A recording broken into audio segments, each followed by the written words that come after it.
All right, here we go. What's new on the Superlite? Nothing new up here. Just charging the battery. I got the dash in. I had to cut these edges off, and I gotta figure out a way to mount these so these can come on and off, because it has to slide past the roll cage. The roll cage is now in. Woohoo! The roll cage is in.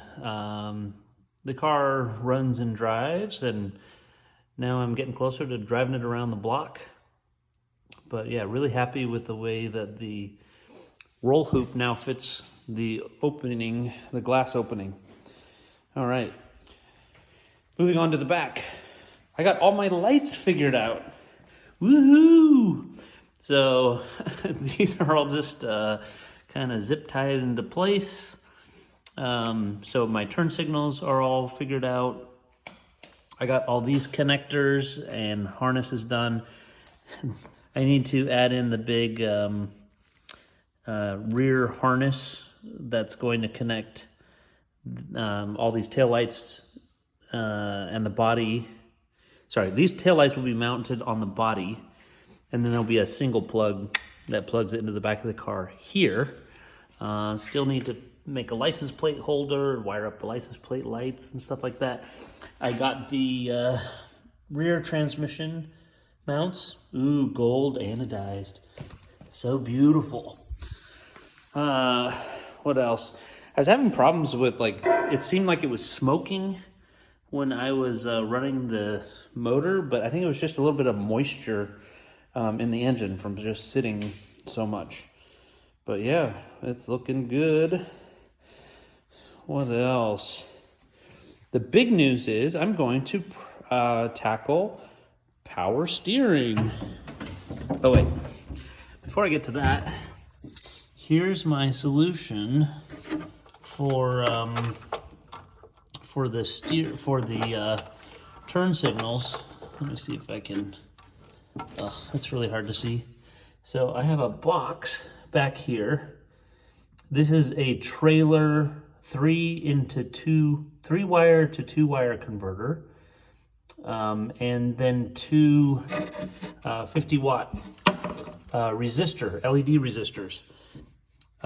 Without that, so the reason I have that is because the switches on my turn signal stock, they have separate signal for brake lights and a separate signal for turn signal. But these are combined brake and turn signal. So without that box, I would have the issue of, if I was hitting the brakes and I had the turn signal on, it would turn off the turn signal because it would be overridden by the brakes. But with that converter box and the turn signal on, the lights continue to flash. And then I got my reverse light. That, of course, all needs to be mounted to the body, which is leaning up over there.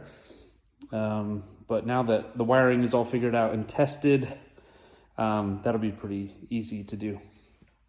All right. The other big news is this. This is my big issue right here. So, all right. It's not the steering wheel. It's not this quick release mount. It's this.